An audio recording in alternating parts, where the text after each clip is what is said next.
This is Stick, and this is the best part of his day, an ordinary breakfast with his mom. He has a mom who calls too much, a best friend since he was 6, someone he loves. Nothing special, nothing dramatic, just the quiet, unremarkable people who make a life. Stick assumed, the way we all do, that they'd simply always be there. But what if, one morning, you could suddenly see the exact date each of them would die? It started on a Tuesday, at the bathroom mirror, brushing his teeth like always. A soft number was glowing above his own head, in the glass. A date, decades away. He rubbed his eyes, splashed his face. The gentle, glowing number did not go away. He stepped outside, and that's when he understood it wasn't only him. Above every single person on the street, a soft date floated, quiet, certain, just there. The old man at the newsstand, 40 more years. The toddler in the stroller, 90. Some numbers were far away and warm and gold. A few were close and dimming to red.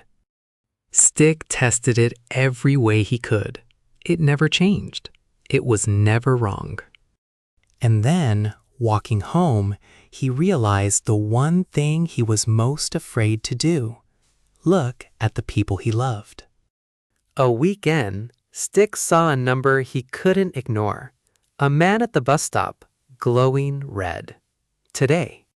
The man was whistling, checking his watch for a bus, doing his crossword, completely, blissfully unaware. Stick wanted to warn him, but what do you even say? "Excuse me, sir, today happens to be the day?" So he just sat down beside him instead, talked about the weather, laughed at his terrible joke, stayed. He never knew if it helped, but he learned you don't always get to fix it. Sometimes you just get to be kind. His mom was inside, doing the crossword, humming. He stood at the door for 10 minutes. Part of him screamed, "Don't look. Some things a person is not built to know." But he looked, and above the woman who raised him, softly glowing, a little over 3 years. 3 years, 1,000 mornings maybe, and she just kept humming, filling in 7 across. She looked up and smiled. "You're letting the cold in," she said. He couldn't speak. Friday, he met his best friend for their usual drink. Same booth, same terrible jokes. Stick tried not to look. He looked. Above his oldest friend in the world, the one who'd known him since he was 6, 8 months. 8 months. His friend was mid-sentence about a fishing trip they'd take next summer. Next summer. Stick nodded and said that sounded great, and went to the bathroom to fall apart. That night, he lay awake beside the person he loved most, and made himself look. And above them, glowing gold and far and steady, 51 years. He wept with relief. And then, immediately, he felt sick with guilt, because relief meant he'd been ranking them. 51 years for one, 8 months for another, as if love could be measured in leftover time. After that, Stick couldn't turn it off, and knowing changed absolutely everything. He held his mom too long at goodbyes, laughed too hard at his friends' jokes. They noticed. "You're being weird," his friend said, grinning. "Did somebody die?" Stick nearly dropped his glass. He couldn't be normal anymore. Every hug had a countdown ticking quietly behind it. The question ate him alive. His friend had 8 months. Did he have the right to say so? So one night, carefully, he tried. If you knew you didn't have long, he asked, what would you do? His friend laughed. Same as now, probably. I like my life. And Stick realized the cruelty of it. To tell him would steal his last good months and replace them with a countdown. So Stick said nothing.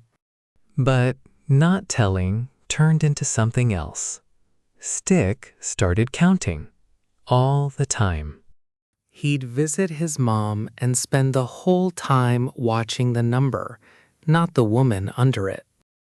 3 years became 2 years, 11 months, then 10. He was watching her die in real time. He was so busy dreading the end of the time that he forgot to be inside of it. One Sunday, his mom made his favorite meal, the whole day, just because. He barely tasted it. She told a story he'd heard 100 times. He was doing the math on how many she had left. And when she said, "You've been somewhere else all day, honey," he understood what he'd done. The date wasn't stealing his time with her. His fear of the date was. He was doing that himself. That was the moment Stick finally understood what the gift had actually taken from him.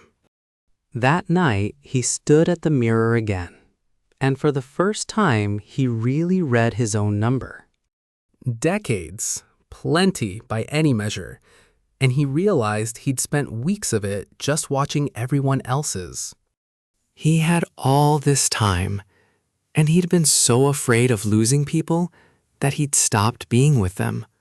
The numbers, he decided, were none of his business.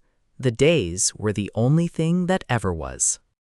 The next morning, Stick drove to his mom's. He did not look at the number above her once. They did nothing. The crossword, a walk. She told the 100-time story, and he actually listened. He asked her things he'd never asked. About her mother, her first heartbreak, what she was afraid of. It was the most ordinary day imaginable, and it was easily the best one they'd had in years. Not because it was their last, but because, for once, he was completely there for it.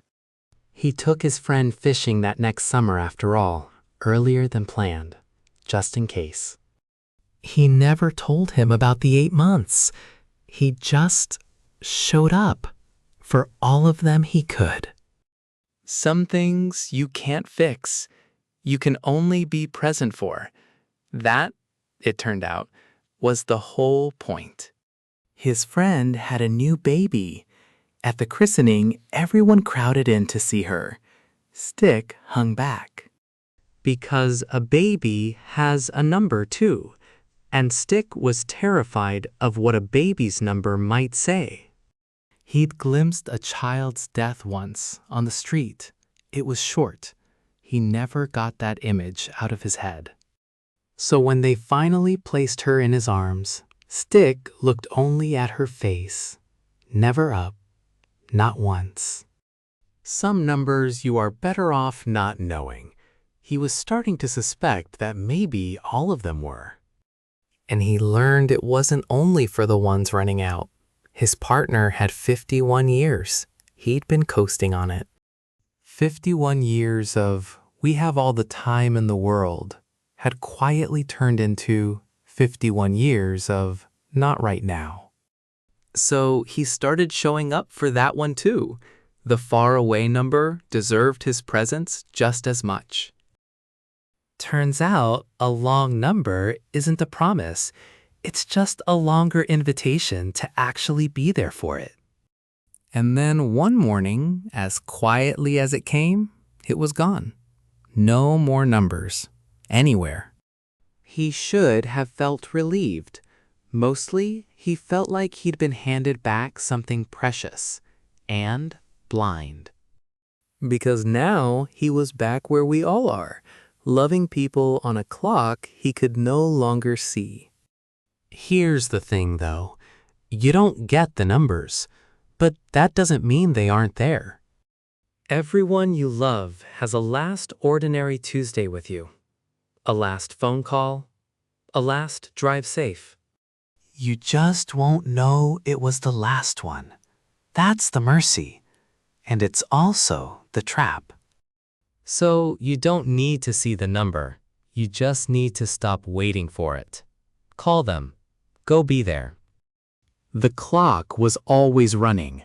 You were just lucky enough not to have to watch it. Stick life. Next time, what if you could relive one single day from your past, but only once?